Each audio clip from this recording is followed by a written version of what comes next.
C'est récurrent dans les discours publics. D'une manière ou d'une autre, les chômeurs sont responsables de leur situation. Pas assez flexibles, trop chers, trop feignants, ou tout simplement incompétents, au point d'être incapables d'être propres et ponctuels au boulot. C'est qu'il y a toute une partie de la population qui n'est pas employable. C'est-à-dire que vous avez notamment chez les jeunes, qui n'ont pas l'éducation, sans formation, et en plus, mais même sans formation à la vie. C'est-à-dire qu'ils ne savent pas se lever à 7h le matin. Ben oui. Qui ne savent pas se lever à 8h le matin, qui ne savent pas arriver à l'heure au travail. Ouais, c'est-à-dire qu'il y a des gens qui sont totalement désocialisés par rapport au travail.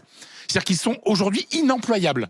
C'est un peu plus compliqué que ça. T'as dit ça, c'est normal. C'est aussi des gens qui n'ont, par exemple, jamais vu leurs parents travailler, qui eux-mêmes ne sont pas dans cette logique-là, qui ne savent pas s'habiller, ils ne savent pas être propres, ils ne savent pas, ne serait-ce que remplir une petite feuille pour dire, je parle même pas d'un CV, une petite feuille, etc. Il y a des gens qui ne savent rien faire, même pas se lever le matin ou arriver à l'heure à un rendez-vous. Et ces gens-là, ces gens-là ne sont pas du tout employables. Depuis 2 ou 3 décennies, des mesures en apparence variées ont été mises en place pour tenter de réduire le nombre de chômeurs. Elles découlent en fait toutes de l'idéologie dominante du moment, les théories économiques dites classiques. Et en ces temps d'élections présidentielles transformées en concours de stupidité par des clowns qui vont nous abreuver de leurs pensées complexes sur les thèmes de l'emploi, de la compétitivité ou de la réindustrialisation, il est grand temps de répondre à une simple question: les chômeurs sont-ils responsables du chômage? Et si c'est pas eux, c'est qui?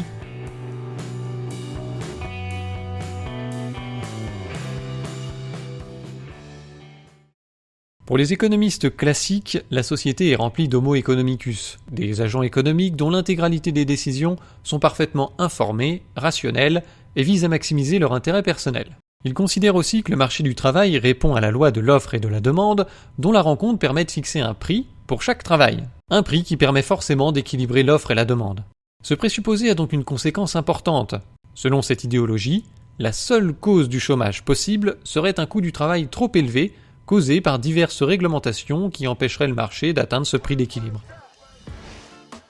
Guy Laroque et Bernard Salanier, particulièrement représentatifs de ces approches, ont proposé dans un article à Sensation une décomposition du non-emploi en France, en regroupant indifféremment le chômage et l'inactivité sous le terme de non-emploi.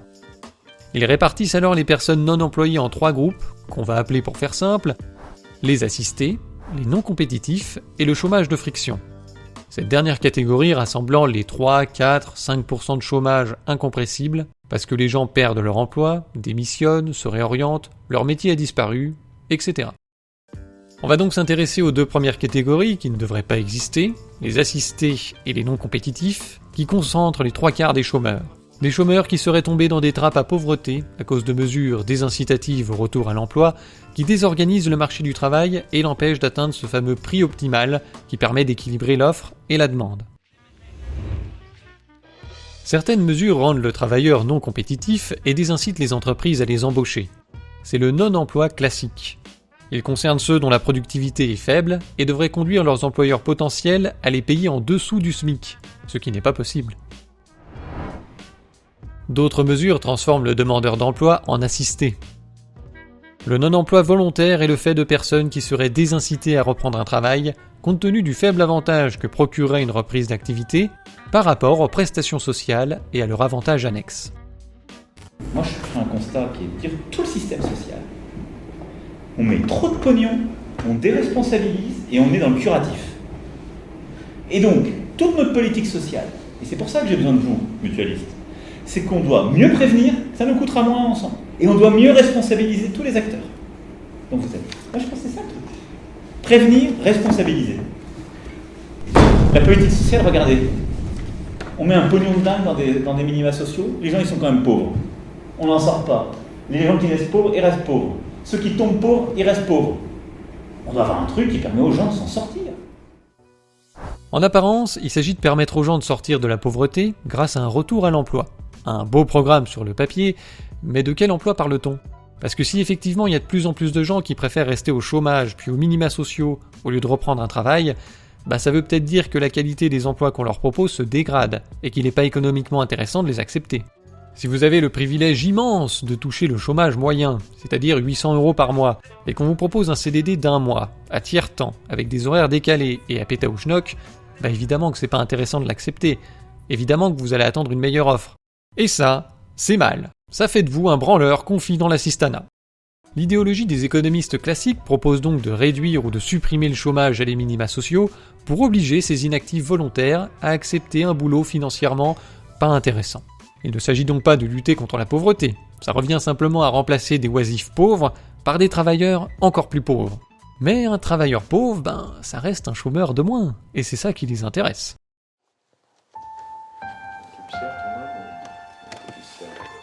Les intérims, ils te prennent comme ils ont envie. Ils jouent avec toi comme avec des pions, quoi. Voilà. Mais pour des gens comme nous, qui avons une maison, et puis l'électricité, l'eau, les assurances, les impôts, tout ça à payer, c'est impossible. C'est impossible. Après le mois de juin, on est coincé. Mais j'arrive en fin de droit au mois de juin de cette année. Au mois de juin, on sera pire que maintenant. Ouais. Sans CDI, c'est même pas la peine. On s'en sortira jamais. C'est même pas la peine. Il faut un CDI de 35 heures pour qu'ils s'en sortent. Que nous, on s'en sorte. Qu'on puisse garder au moins notre baraque. C'est fou de voir ça. Aujourd'hui, en France, en 2010, on voit des emplois précaires comme ça qui n'aboutissent à rien. Ça sert à rien, quoi. Franchement, ça sert à rien, quoi. Je vois pas quel intérêt on a à aller travailler pour gagner 500 € par mois approximatif, quoi. Hein. Je vois pas quel intérêt à aller travailler et se lever tous les matins à 7h30 pour gagner 500 € par mois. C'est ce que fait ta fille. Ça te mène où? Ça te mène à la rue, tout simplement. Voilà donc les grandes lignes de la logique qui rend le chômeur responsable du chômage. Juché sur ses droits et ses rentes sociales, il en demande trop pour retourner bosser. Salaud de pauvre. Ça fait donc une vingtaine d'années que les politiques enchaînent les réformes du chômage, du RSA et du Code du travail pour créer un marché du travail plus incitatif, de telle sorte que les entreprises puissent proposer des emplois à des conditions intéressantes pour elles et que les chômeurs soient bien obligés de les accepter s'ils veulent un peu d'argent. Au programme pour les entreprises, flexibilisation et réduction des coûts. Entre 2008 et 2019, pas moins d'une trentaine de lois sont venues réformer le droit du travail en France. Elles visent en général à flexibiliser le marché du travail, en facilitant les licenciements ou en autorisant la création d'emplois toujours plus précaires. Ou bien elles fluidifient les relations entre l'employeur et les salariés, en donnant de plus en plus de droits et de pouvoir à l'employeur sur les salariés. Au niveau du coût du travail, il est assez difficile de faire avaler aux gens des baisses de salaire massives ou la suppression du SMIC. Et pourtant, vous l'avez peut-être pas vu, mais ces dernières années, le SMIC a baissé de 22,5%. Combien ?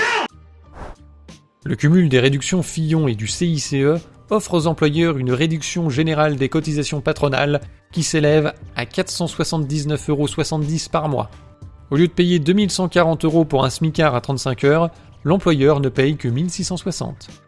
Ces réductions de cotisations patronales sont dégressives jusqu'à 2,5 SMIC brut.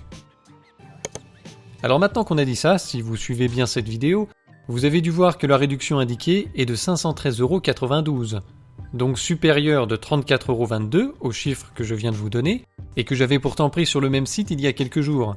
Seulement voilà, on était encore en 2021. Visiblement, certains ont reçu un petit coup de pouce de début d'année, et pas des moindres, puisque l'augmentation de la ristourne sur les cotisations patronales est 2 fois supérieure à l'augmentation du SMIC brut pour 2022. Tiens, prends donc un peu de fric. Et je profite de cet aparté pour vous faire part de la dernière annonce de Bruno Le Maire sur ce sujet. Il propose d'étendre ces réductions de cotisations patronales jusqu'à des rémunérations proches de 3 à 4,5 fois le SMIC. Donc il va encore faire un gros trou de plusieurs dizaines de milliards dans les finances publiques. Cet argent ne va pas dans votre poche, ni dans celle des caisses des organismes qui redistribuent habituellement ce salaire socialisé, et après on vient nous expliquer qu'il faut baisser les APL de 5 €, supprimer des lits dans les hôpitaux même pendant une pandémie, ou encore réformer les retraites parce qu'il y aurait un problème de financement. Oh, eh ben voyons. Voilà, donc ça c'était le programme pour encourager les entreprises à embaucher, et du côté des demandeurs d'emploi, on va faire en sorte de supprimer les désincitations au travail. La fusion des ACDIC et de la NPE en Pôle emploi, puis la signature d'une convention avec l'UNEDIC qui verse les indemnités chômage, ont permis de mettre en place un système de flicage des chômeurs. Malgré le suivi personnalisé, le taux de chômage est au plus haut à Hénin-Beaumont. Pourtant, à l'étage, la directrice de l'agence et ses adjoints semblent étonnamment enthousiastes. C'est bien que L'action mise en place sur le mois d'octobre était très très concluante. Ça veut dire que on a vu un maximum des demandeurs d'emploi. Je veux dire chapeau quoi. On voit la part de marché. Dis donc, bien. Et puis ça rentre vraiment dans la stratégie de la personnalisation du service, quoi, du suivi. Donc je trouve que la dynamique qu'on a là installée depuis 2 mois, elle est la bonne. Et il faut la maintenir. Quels sont ces objectifs principaux que vous devez atteindre dans cette agence ? On nous demandait de voir 55% des demandeurs d'emploi. Et on en a vu, donc au mois d'octobre, 65%. Ça veut dire qu'on a un contact très régulier avec le demandeur d'emploi. Donc par conséquent, l'accompagnement est là. Le suivi personnalisé est là. À quoi ça sert de voir et de suivre très régulièrement les demandeurs s'il n'y a pas de travail ou s'il y a moins de travail à leur proposer ? Mais on est plus sur une obligation de moyens, une obligation de résultats. Oui. Notre obligation de moyens, c'est de proposer les services aux demandeurs d'emploi, c'est d'aller chercher les offres en entreprise. Donc c'est de faire tout ce qui est possible pour justement améliorer la situation de l'emploi. Voilà, donc le suivi personnalisé ne sert pas à aider le chômeur à retrouver un emploi, mais juste à s'assurer qu'il en cherche un, de sorte à pouvoir le sanctionner si c'est pas le cas, comme c'est indiqué dans les statuts de Pôle emploi. Éradié de la liste des demandeurs d'emploi, la personne qui soit ne peut justifier de l'accomplissement d'actes positifs et répétés en vue de retrouver un emploi, de créer ou de reprendre une entreprise, soit, sans motif légitime, refuse à 2 reprises une offre raisonnable d'emploi. Pendant longtemps, seule la première partie de cette loi était appliquée de façon variable et pouvait conduire à une radiation temporaire de Pôle emploi. Ensuite, la signature de la convention avec l'UNEDIC a ouvert la possibilité de suspendre les allocations chômage pour ces mêmes raisons. Mais suite à l'élection du taré de service, un décret de fin 2018 porté par la ministre du Travail Muriel Pénicaud entend faire appliquer ces 2 obligations de façon systématique. Les demandeurs d'emploi doivent remplir un journal de bord numérique dans lequel ils renseignent chaque mois leurs actes de recherche d'emploi. En cas de manquement dans leur recherche ou de non-présentation à un rendez-vous avec leur conseiller, les demandeurs d'emploi peuvent être radiés de Pôle emploi. Ils peuvent aussi perdre des droits au chômage. Et oui, ces droits ne sont plus seulement suspendus et reportés dans le temps comme c'était le cas jusqu'à maintenant, ils sont totalement supprimés selon un barème. Que ce soit pour la radiation ou la suppression des allocs, les durées sont fixées comme suit. 1 mois au premier manquement, 2 mois au bout de 2 manquements, et 4 mois à partir de 3 manquements. L'allocation chômage pourra aussi être supprimée durant 1 mois en cas de refus de 2 offres d'emploi jugées raisonnables. Il n'y a plus qu'à savoir ce qu'on entend par là. La notion d'offre raisonnable est déjà définie très précisément dans le Code du travail. Lors de l'inscription à Pôle emploi, elle correspond à un emploi dont la nature, le salaire et la zone géographique correspondent en tout point aux attentes du demandeur d'emploi. Mais plus il reste longtemps au chômage, plus les caractéristiques de l'offre raisonnable se dégradent. Par exemple, au bout d'1 an, un demandeur d'emploi ne peut refuser un emploi correspondant à ses qualifications, situé à moins d'1 heure ou 30 km de chez lui, et dont la rémunération est au moins égale à ses allocations chômage. Et ils ont remis le couvert dernièrement, en 2021, avec une nouvelle réforme du chômage, motivée par la même intention, réduire les droits pour forcer les chômeurs à accepter n'importe quoi. Dorénavant, sur les 24 derniers mois, il faudra avoir travaillé 6 mois au lieu de 4 pour avoir droit à une indemnité. Ceux qui touchaient un salaire supérieur à 4 500 € brut par mois verront leur indemnité chômage baisser de 30% après 6 mois d'indemnisation au lieu de 8. Une dégressivité des allocations après 6 mois que des candidats à la présidentielle comme Pécresse entendent généraliser à tous les chômeurs. Enfin, la réforme change le calcul de l'indemnité chômage, entraînant une baisse significative de son montant pour tous ces profiteurs qui font exprès d'alterner des périodes de travail et d'inactivité. Des chômeurs contrôlés plus souvent et même chaque jour. Voilà la proposition choc de Pierre Gattaz au moment même où commence la réforme de l'assurance chômage. Vous avez des gens qui profitent, entre guillemets, du système. Ils ne sont pas hors de la loi, mais le système leur permet de faire 4 mois de travail et de se mettre 4 mois au chômage, etc., etc. Et vous reproduisez ce système-là. Eh bien, je pense qu'il faut contrôler. Il faut contrôler cette incitation à rechercher d'une part, peut-être un contrôle journalier, comme beaucoup de pays le font. L'idée fait bondir les syndicats. Ce sont les travailleurs précaires, ceux qui alternent des périodes de travail courtes et des périodes de chômage. Et puis, plus particulièrement, ça va être les jeunes, puisque ce sont les jeunes qui occupent le plus les emplois précaires. Et donc après, ce sont les travailleurs les plus précaires parmi d'entre nous, notamment les intérimaires ou les salariés à activité discontinue. On pense notamment aux maîtres hôteliers, guides conférenciers, voilà, tous ceux dont le rythme de travail est saisonnier. Il y a des travailleurs précaires qui sont gardiens des expositions. Donc le rythme de travail de ces travailleurs-là, c'est il y a une expo de 3 mois, je travaille, et puis ensuite il y a une coupure de l'expo pendant 4 mois, et puis une autre reprend. Actuellement, son indemnisation n'est calculée qu'à partir des seuls jours travaillés, c'est-à-dire les 3 mois du premier contrat et les 3 mois du suivant. Avec la réforme, on va prendre en compte aussi les jours non travaillés, donc c'est-à-dire les 4 mois entre ces 2 contrats. Et ça, automatiquement, ça va baisser l'indemnisation d'un montant proche de 40%. Alors que c'est bien lui qui subit la précarité, puisque s'il y a ces 4 mois de coupure, c'est parce que le musée ne lui fait pas un CDI ou ne lui permet pas de travailler entre ces 2 contrats. Avec cette réforme, on rend le précaire coupable de sa précarité.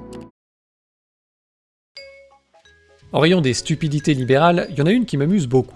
C'est l'idée selon laquelle ce seraient les entreprises qui créent les emplois. Faut être con pour dire ça. Hein. Puis j'ai souvent l'habitude de le dire, ce ne sont pas les politiques qui créent les emplois, ce sont les entrepreneurs. Alors, si c'est vraiment les entreprises qui créent les emplois, ça veut dire qu'elles sont responsables du chômage, et il faudrait les punir pour cela à la place des chômeurs. Il faudrait leur faire payer quelque chose à chaque fois qu'elles refusent 2 offres de chômeurs jugées raisonnables, et c'est pas le cas. Donc on est quand même dans une situation assez étrange où les entreprises sont aidées et félicitées pour les créations d'emplois, et en même temps, c'est les chômeurs qu'on accuse du manque d'emploi. Ils n'ont pas assez fait d'efforts, ils n'ont pas assez cherché. Et cette rhétorique atteint le summum de la connerie quand le chômeur est qualifié de prospecteur d'emploi. Le gars part tous les matins avec sa petite pioche en quête d'un filon de contrat de travail. Ça veut dire quoi ? Que c'est la recherche d'emploi qui génère spontanément des postes dans les entreprises ? Mais peut-être que les entreprises créent effectivement des millions d'emplois et qu'il y a des millions de chômeurs qui refusent d'y postuler, préférant glandouiller confortablement à la solde de l'État. Eh ben voyons ce qu'il en est. Selon les derniers chiffres de Pôle emploi qui datent de 2017 et n'ont pas été rafraîchis pour cause de pandémie, 86% des personnes contrôlées sur 270 000 contrôles avaient démontré qu'elles remplissaient bien leurs obligations de recherche d'emploi. Sur les 14% de radiés in fine, seuls 40% étaient indemnisés par l'UNEDIC. Les autres relevant du régime de solidarité à 23%, c'est-à-dire qu'ils ont épuisé leurs droits et touchent l'ASS, environ 500 € par mois selon les cas. Et le reste, 36%, ne touchaient plus rien du tout.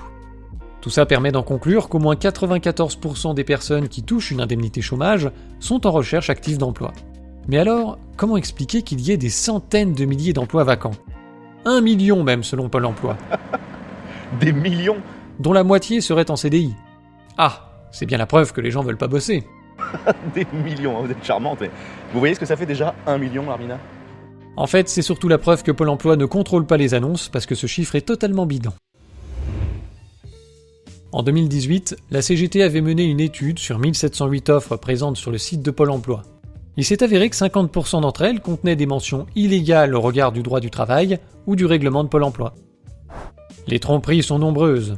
Une entreprise peut proposer un contrat commercial de vente de produits en lieu et place d'un contrat de travail, annoncer un CDI alors qu'il s'agit d'un CDD, ou encore présenter un nombre d'heures imprécis pour un temps partiel sans annoncer de planning. Certaines offres sont purement et simplement inexistantes, ne débouchant sur aucun contrat ou renvoyant parfois à la page de l'annonceur sans aucune trace de l'annonce. Donc j'imagine qu'on tombe sur la page d'accueil. Mais l'annonceur n'aura pas tout perdu, il propose de rechercher les offres directement sur son site. En somme, cela lui fait de la publicité, alors qu'il est interdit d'en diffuser sur le site de Pôle emploi, déplore la CGT, qui accuse certaines sociétés de monnayer ensuite les données personnelles des chômeurs. En février 2017, le syndicat avait déjà réalisé une telle étude qui avait débouché sur des résultats identiques, environ la moitié des offres étaient irrégulières. Et rebelote en 2021, nouvelle étude sur 713 offres, toujours les mêmes chiffres. En plus des offres inexistantes, trompeuses ou illégales, l'hébergement par Pôle emploi d'annonces présentes sur d'autres sites crée un léger problème de doublons, de triplons, de quadruplons, et parfois plus. Le nombre d'offres d'emploi atteint des records. La nouvelle a été reprise un peu partout ces dernières semaines. Aujourd'hui, nous avons près d'1 million d'emplois qui ne sont pas pourvus dans le secteur privé. 1 million d'offres sur le site de Pôle emploi, signe pour certains que l'économie redémarre. Mais que valent ces offres ? L'œil du 20h les a passées à la loupe. Nous allons vous montrer comment le site internet de Pôle emploi dépasse la barre du million d'annonces. Regardez bien cette offre. Directeur des soins dans un établissement de Bezons dans le Val d'Oise. Surprise, la même annonce pour un seul poste revient pas moins de 6 fois. Et autant de renvois vers différentes plateformes partenaires de Pôle emploi. Car parmi le million d'offres affichées sur le site de Pôle emploi, moins d'un quart sont effectivement des annonces de Pôle emploi. 77% proviennent de sites partenaires, des plateformes privées pour la plupart, dont l'établissement public met en avant les annonces. Voilà pourquoi on trouve des annonces en doublon. Mais nous avons découvert mieux encore le centuplon, avec ses 109 offres d'emploi de musiciens au Bagat de Lanbiway en Bretagne, mises en ligne par un partenaire. En amateur de cornemuse, nous appelons cet orchestre de la Marine nationale. J'ai cru comprendre que vous recherchez 109 musiciens ? Ah non, c'est une erreur. Nous, notre campagne de recrutement est terminée. Nous avions besoin de 8 sonneurs. Les auditions ont eu lieu le 15 septembre. Pourtant, toutes les annonces sont plus récentes. 62 offres identiques ont encore été publiées aujourd'hui. Tant pis pour le bignou, ces offres, c'est du pipeau. Nous avons comparé quelques 750 000 annonces. 18% ont une description identique au mot près à au moins une autre annonce du site. Des militants de la CGT, qui ont analysé une par une des centaines d'offres d'emploi, constatent une proportion similaire de doublons. Le syndicat dénonce un intérêt financier pour les partenaires à multiplier les annonces sur le site de Pôle emploi. Eux, c'est des sites publicitaires, d'agrégateurs d'offres, et donc ils sont rémunérés en fonction du nombre de chômeurs qui viennent sur leur site. Pôle emploi garantit pourtant la qualité et la fraîcheur de toutes les offres mises en ligne. Une promesse pas toujours respectée, comme l'admet ce porte-parole. C'est normal que sur différents sites, vous ayez plusieurs fois la même offre. À nous de faire en sorte de bien repérer les doublons pour les supprimer. C'est pas toujours facile. Peut-être qu'il faut qu'on fasse un travail davantage avec nos partenaires pour améliorer le contrôle sur ces offres qui nous arrivent. Pôle emploi assure avoir déjà écarté 15% d'annonces douteuses depuis le début de l'année. Une chose est sûre, derrière le million d'annonces en ligne, il n'y a pas 1 million d'emplois. Pour enterrer définitivement ce mythe des offres pléthoriques boudées par des chômeurs feignants, sans doute trop occupés à partir en vacances aux Bahamas, comme le pensait un député En Marche, il est bon de rappeler quelques chiffres pour mieux situer l'appétence des chômeurs pour un retour à l'emploi. La dernière étude de Pôle emploi, qui porte sur 3,2 millions d'offres déposées et clôturées en 2018, ce qui permet d'évacuer en grande partie le problème des doublons et des annonces bidons, montre que 2,9 millions d'emplois ont été pourvus, soit plus de 90% du total. Des chiffres à peu près identiques avaient été publiés pour 2017 et sont à chaque fois l'occasion pour les imbéciles de s'alarmer du fait que 300 000 offres d'emploi sont restées vacantes alors que nous avons tant de chômeurs. J'ai beau envoyer des CV, lettres de motivation, ça fait rien. Dans l'hôtellerie, le café, la restauration, dans le bâtiment, il n'y a pas un endroit où je vais où ils me disent pas qu'ils cherchent des gens. Honnêtement, hôtel, café, restaurant, je traverse la rue, je vous en trouve, ils veulent simplement des gens qui sont prêts à travailler. Alors c'est en fait le président de la République qui parle à un jeune chômeur qui est diplômé en horticulture et il lui dit, voilà, vous pouvez trouver un autre emploi si vous changez de formation. Mais est-ce que ce que le président de la République est faux ? Est-ce que si vous allez dans le quartier de Montparnasse, vous n'allez pas trouver aussi des besoins d'emploi ? On parle de 300 000, ce chiffre est contesté, il est peut-être contestable, mais 300 000 emplois aujourd'hui ouverts et non pourvus. En réalité, sur les 10% d'offres non pourvues, 3% sont annulés faute de financement ou de besoin, 2% sont encore en cours de recrutement, et seulement 5% des recrutements sont abandonnés faute de candidats. Ça fait donc environ 150 000 emplois qui ne trouvent pas preneur, et vous allez me dire que s'ils étaient pourvus, ça ferait autant de chômeurs en moins. Sauf qu'il faut garder le sens des proportions.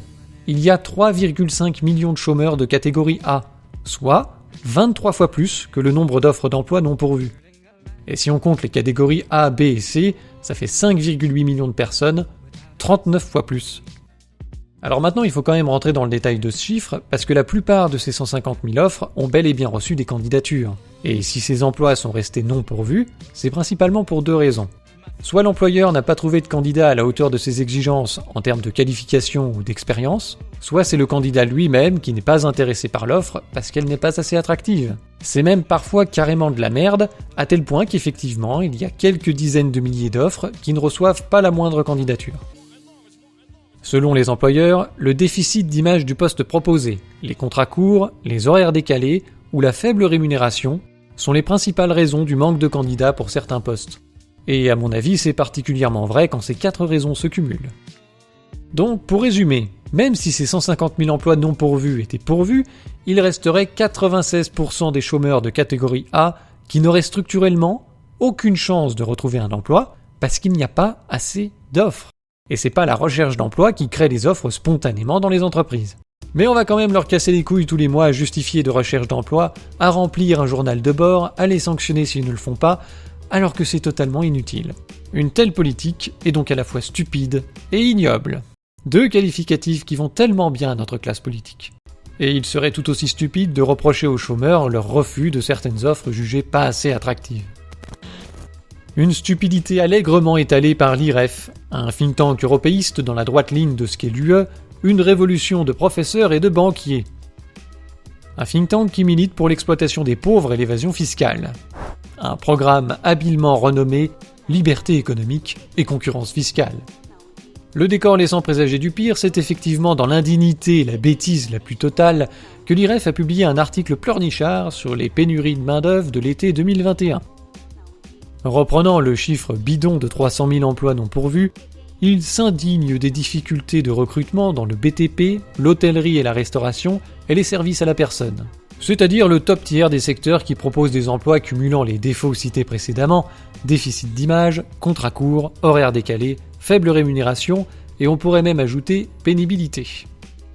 Une faible attractivité donc, compensée avant le Covid par la possibilité d'employer des travailleurs détachés et autres migrants qui ont la compétence extraordinaire de ne pas connaître leurs droits et d'accepter de vivre dans des bidonvilles et des cabanes de chantier. On avait déjà parlé de tout ça dans cette vidéo à travers l'immonde initiative patronale « Nos réfugiés ont du talent ». Évidemment, l'IREF conclut que les difficultés de recrutement de ces secteurs ne sont pas liées au manque d'attractivité des postes, mais au confort exubérant de l'assistanat qui gangrène notre économie. Les gens veulent plus travailler.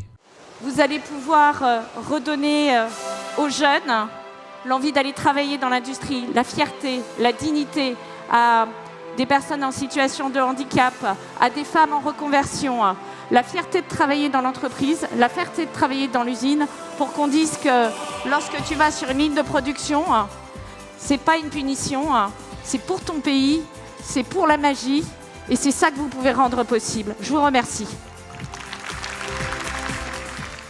Il me semble que quand un patron refuse d'embaucher parce que le coût du travail est trop élevé ou que le candidat ne correspond pas à ses attentes, l'IREF ne lui dit pas que c'est un feignant ou un assisté. On ne le rend pas responsable du chômage. Alors pourquoi est-ce qu'un employé devrait accepter n'importe quel emploi, même si ça correspond pas du tout à ce qu'il cherche, et même quand c'est déficitaire de se lever le matin ? Déjà qu'un SMIC n'est pas suffisant pour payer les dépenses contraintes d'une famille, alors c'est quand même pas avec le RSA ou le chômage qu'on peut vivre correctement. Et pourtant, il y a des économistes qui s'étonnent que les chômeurs n'acceptent pas des emplois qui payent encore moins que le chômage et le RSA.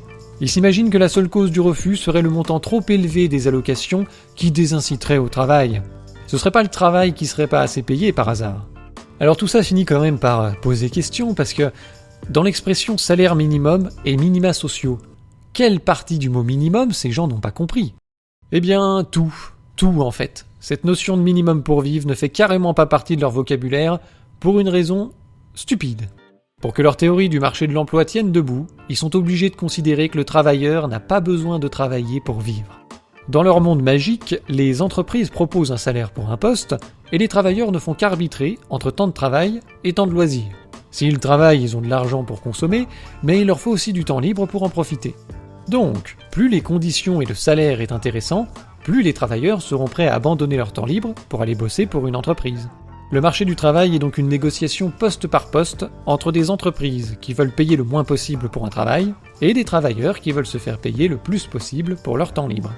On va quand même prendre le temps d'une explication un peu plus détaillée, parce que c'est vraiment très con en fait. Prenons un exemple. Mettons que de ton point de vue, une heure de temps libre soit équivalente à 10 points d'utilité. Des points d'utilité. C'est une unité arbitraire, différente pour chacun d'entre nous, que personne ne peut mesurer à part la personne concernée, et qui va nous permettre de faire des calculs. Mettons que pour toi, et uniquement pour toi, 1 heure de temps libre vaille 10 points d'utilité. Accepter de travailler 1 heure représente une perte de ces 10 points. Ainsi, afin que tu acceptes cette perte, l'entreprise qui t'embauche doit te proposer un salaire qui te permettra de consommer des biens et des services qui te rapporteront une satisfaction supérieure aux 10 points d'utilité que tu dois abandonner. Ton rôle est donc de faire la liste de l'apport d'utilité que représente la consommation de toutes les combinaisons de biens et de services existants et ensuite, en fonction du salaire qu'on te propose, de vérifier si la rémunération te permet bien une consommation qui compense la perte d'utilité de l'heure de temps libre abandonnée. Ok, donc je fais un arbitrage entre j'abandonne mon temps libre et c'est chiant, et de l'autre, je suis payé, donc je peux consommer, donc c'est cool. Exactement. Mais du coup, si je calcule que ça vaut le coup, pourquoi est-ce que je m'arrêterai à 8 heures par semaine? Je veux dire, si ça vaut le coup de bosser pour consommer, autant y aller à fond, autant bosser 24 heures sur 24, 7 jours sur 7. Parce que plus tu travailles, plus l'utilité que te rapporte 1 heure de temps libre augmente. Après tout, il n'y a que 24 heures dans une journée et il faut bien que tu dormes et que tu manges. Ainsi, la première heure de temps libre que tu abandonnes sur les 24 dont tu disposes ne représente pas un sacrifice trop important. Elle ne coûte que 10 points d'utilité. Mais la deuxième en coûte 11, la troisième en coûte 12,5, la quatrième 15, etc. Plus les heures de temps libre sacrifiées s'additionnent, plus la valeur de l'abandon d'une heure supplémentaire augmente. Dit autrement, plus la perspective d'avoir du temps libre diminue, plus la valeur d'une heure de ce temps libre augmente. Ainsi, au bout d'un moment, l'utilité permise par la consommation via le salaire n'est plus suffisante pour te faire abandonner 1 heure de temps libre supplémentaire. À ce moment-là, tu choisis d'arrêter de travailler. Ok, mais c'est pas du tout ça que je fais quand je décide de prendre un taf en fait. Moi, je me dis plutôt que faut que je paye le loyer, la bouffe, l'électricité, la connexion internet, donc il me faut un minimum de temps par mois et après, je prends le boulot qui me permet de payer ça. Et bien voilà, tu détermines que l'utilité liée à la consommation d'un logement, de nourriture, d'électricité et d'internet est au-dessus de l'utilité du temps libre que tu sacrifies. Ouais, mais tu dis ça comme si c'était un genre de choix. J'ai pas l'impression d'avoir le choix du tout, moi. Hein. Je choisis pas d'avoir un logement, je suis obligé d'en avoir un. Si jamais je trouve un taf qui me permet de sacrifier que 5 heures de temps libre, tant mieux. Mais s'il m'impose d'en sacrifier 12, tant pis, j'ai pas le choix en fait. Et oui, mais pour les économistes néoclassiques, l'économie est une science du choix. Personne n'est obligé de travailler, d'investir, de consommer, de produire, de profiter de loisirs, etc. Les agents économiques entrent librement sur le marché, par choix et pas par contrainte. Évidemment, cette hypothèse est très contestable, puisque cela revient à dire que les travailleurs n'ont pas besoin d'un revenu pour vivre, et que leur choix n'est jamais qu'un arbitrage entre consommation et temps libre. Cela revient aussi à dire que les enfants qui travaillaient 12 heures par jour dans les mines de charbon au 19e siècle ne le faisaient pas par nécessité, mais par choix. Ils voulaient consommer plus que profiter de leur temps libre. Mais comment on peut dire ça ? Les économistes parlent de simplification, et encore une fois, selon Friedman, une théorie ne doit pas être jugée par le réalisme de ses hypothèses, mais par la correction de ses prédictions relativement à son domaine cible. Mais non, mais bordel, je suis pas d'accord avec ça, il faut bien décrire le réel, sinon à quoi bon ? Continuons. Selon cette théorie économique, si on supprime le code du travail et le SMIC, les entreprises créeront immédiatement des milliers d'emplois, alors payer 500 € par mois pour 70 heures par semaine par exemple. Et comme il n'y aura plus d'allocations chômage et autres minima sociaux, les chômeurs seront forcés d'accepter ces emplois s'ils veulent avoir un peu d'argent pour consommer. Et s'ils refusent, ça veut simplement dire qu'ils préfèrent avoir du temps libre. Une entreprise qui ne trouverait pas d'employés serait donc forcée d'augmenter son salaire jusqu'à trouver suffisamment de monde qui accepte d'abandonner son temps libre. Sauf qu'il y a un truc qui s'appelle la réalité, et qu'avant de consommer et de péter dans la soie, les gens ont besoin d'argent, d'abord pour assurer des besoins vitaux. Se loger, se nourrir. Du fromage, du jambon, des choses très concrètes. Si un emploi ne permet même pas de manger à sa faim, ou de passer l'hiver sans crever de froid, il est certain que personne ne se présentera à l'entretien d'embauche. Donc ça sert à rien de chercher à payer les gens en dessous du salaire minimum, parce qu'il porte quand même assez bien son nom, et donc les gens vont pas venir travailler pour vous. Par contre, comme ils sont bien obligés de gagner de l'argent pour vivre, ils vont se tourner vers la débrouille et l'économie parallèle. Alors dans le meilleur des cas, ils vont travailler au noir ou vivront de petits trafics, d'escroqueries et fraudes en tout genre, et au pire, ils viendront vous squatter, vous voler, ou même vous enlever pour demander une rançon. C'est devenu un sport national dans je sais plus quel pays en ce temps. Enfin bref.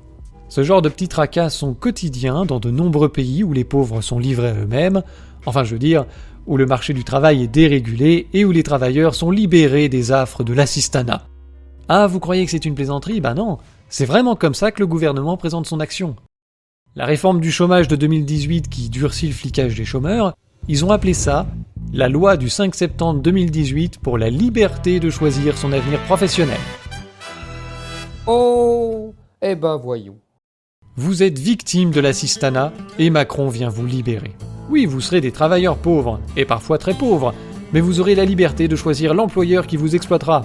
Enfin, je veux dire, vous aurez la possibilité de choisir votre avenir professionnel.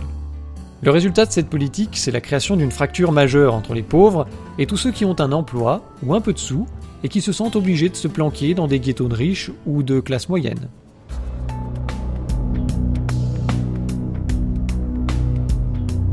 Et si demain, les plus aisés d'entre nous se retranchaient dans des villages privés, derrière des enceintes sécurisées?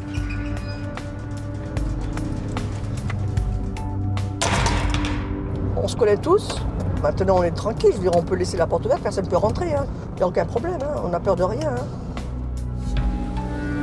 Un peu partout sur la planète, ce nouveau mode de vie est en train de surgir. Je pense profondément que nous avons créé des cages dorées. Les murs forment un bouclier précaire face à la menace des miséreux.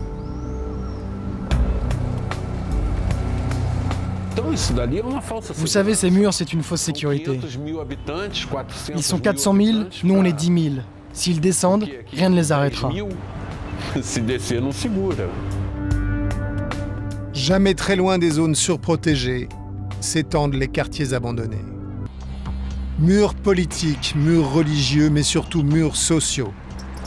Les murs évitent d'avoir à réparer les injustices.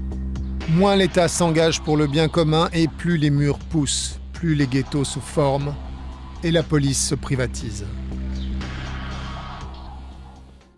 Une dérégulation totale du marché du travail conduirait forcément à une explosion de l'insécurité qui fournira un thème de campagne idéal pour les politiciens de droite qui promeuvent ces politiques. La boucle est bouclée, créer le problème et se présenter comme la solution. C'est la base de leur métier.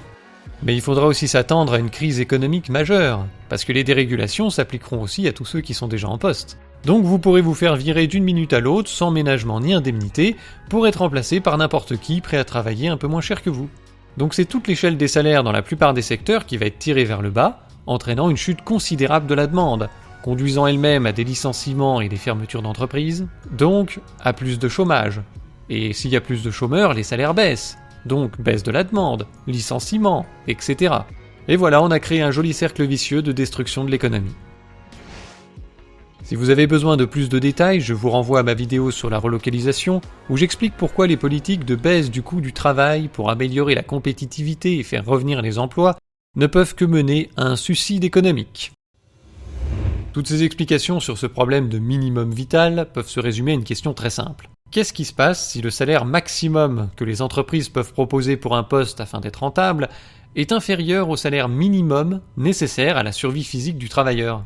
Comme les économistes classiques sont incapables de répondre à cette question avec leur théorie du marché du travail qui doit forcément aboutir à un croisement des courbes entre l'offre et de la demande pour tous les postes, eh bien ils ont décidé de partir du principe absurde et irréaliste que les travailleurs n'ont pas besoin de travailler pour vivre.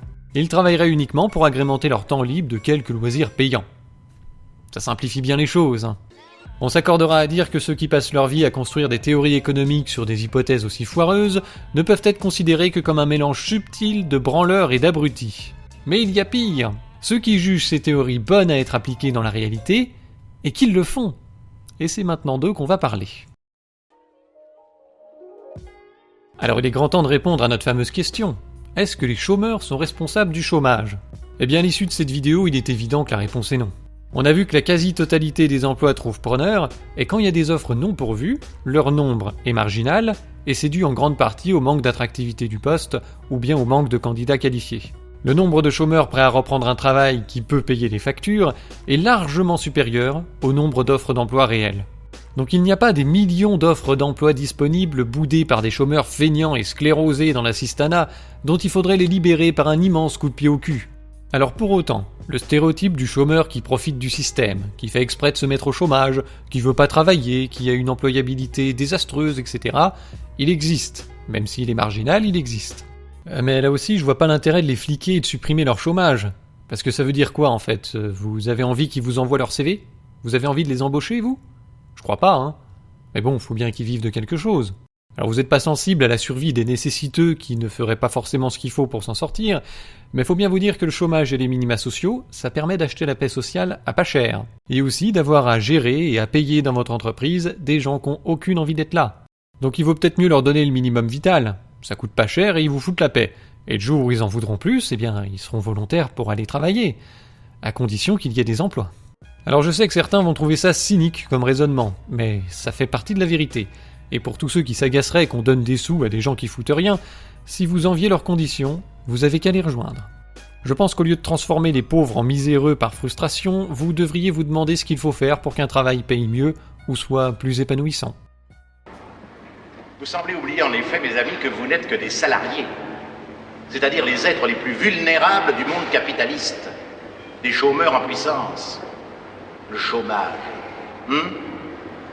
Le chômage et son cortège de misère. Y avez-vous pensé? Non, c'est sorti. Fini la petite auto. Fini les vacances au crottoir. Fini le tiercé. C'est pourquoi, mes amis, si vous avez des revendications de salaire à formuler, vous m'adressez une note écrite et je la fous au panier et on n'en parle plus. Nous sommes bien d'accord? Oui, monsieur. Alors au boulot et un peu vite! Bref, si les chômeurs en général ne peuvent être accusés de leur situation, le crime ne vient pas non plus des entreprises, parce qu'elles ont beau se vanter de créer les emplois, on a vu que c'est une usurpation. Les entreprises ne créent pas des emplois pour chaque chômeur volontaire et compétent qui propose leurs services. Ça marche pas comme ça. Elles ne font que transformer des opportunités économiques en emplois qui permettent de les saisir. C'est ce qu'explique Frédéric Lordon dans un article du Monde Diplo. Il rappelle qu'au moment des négociations du CICE, les syndicats patronaux avaient refusé de conditionner les allègements de cotisations patronales à la création effective d'emplois, qu'ils promettaient pourtant de créer la main sur le cœur. Il fallait leur donner l'argent, mais les créations d'emplois dépendraient du contexte économique et du carnet de commandes. Et c'est sûr que c'est pas en multipliant les miséreux et les travailleurs pauvres qu'il va se remplir. Frédéric Lordon explique que les entreprises et les entrepreneurs ne créent pas d'emplois, mais se font concurrence pour capter des parts de marché, c'est-à-dire des fractions de la demande. Les entreprises tentent de capter les commandes et de les convertir en emplois. Or, écrit Lordon, l'évolution de la demande est liée à la conjoncture, et celle-ci dépend en grande partie des mesures et des politiques macroéconomiques des pouvoirs publics. C'est pourquoi, en matière de création d'emplois, on se tourne d'ailleurs vers les pouvoirs publics et non vers les entreprises. Le chômage massif que nous connaissons depuis de nombreuses années n'est pas la faute des chômeurs, ni des travailleurs, ni de l'assistanat, ni du code du travail, ni des entreprises.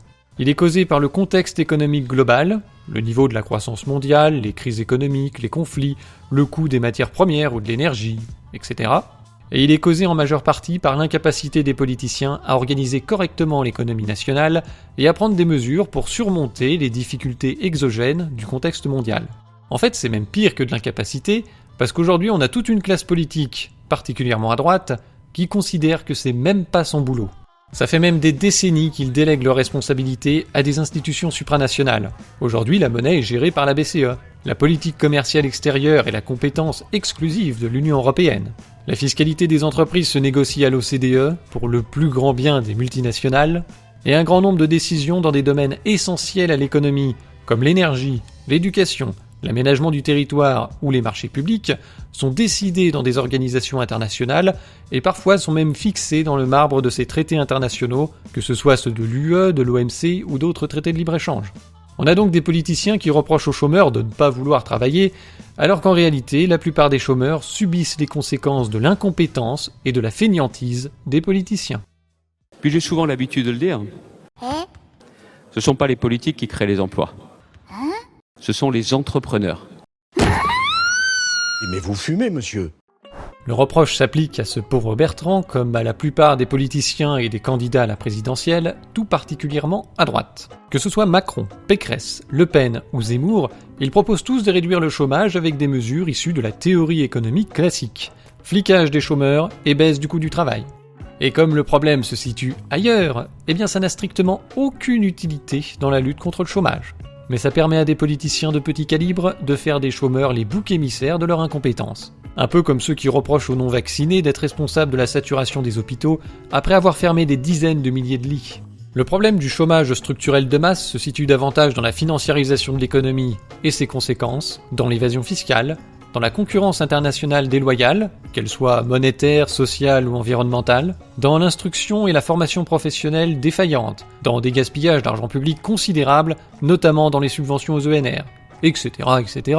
Il n'y a pas besoin d'être un génie pour comprendre que de s'attaquer à ces problèmes sera beaucoup plus efficace pour diminuer le chômage que de faire remplir un journal de bord numérique aux chômeurs ou de les faire déplacer tous les mois, toutes les semaines ou même tous les jours pour des rendez-vous de suivi bidons. C'est pas ça qui va faire apparaître des emplois. Ah, mais on en avait déjà parlé. C'est que pour s'attaquer à ces problèmes, il va falloir travailler. Et ça, c'est pas au programme de nos politiciens qui préfèrent continuer d'être payés à rien foutre pendant que des institutions supranationales font leur boulot à leur place. Tout compte fait, l'IREF avait raison. Notre économie est gangrénée par l'assistanat. Et on devrait prendre des mesures incitatives au retour à l'emploi des politiciens. On devrait vous péter la gueule! Sur ces bonnes paroles, cette vidéo touche maintenant à sa fin. Je vous remercie de l'avoir regardée jusqu'au bout, et je vous invite à la partager massivement, c'est ce qui marche le mieux pour la faire circuler. Si vous voulez aller plus loin sur les questions de baisse du coût du travail et de compétitivité, je vous invite à aller voir ma vidéo sur la relocalisation. Et enfin, je vous rappelle qu'au lieu de dépenser vos allocations en voyage aux Bahamas, vous pouvez soutenir mon travail via Tipeee ou en faisant un tour sur notre boutique zoneartisanale.com. Sur ce, à la prochaine!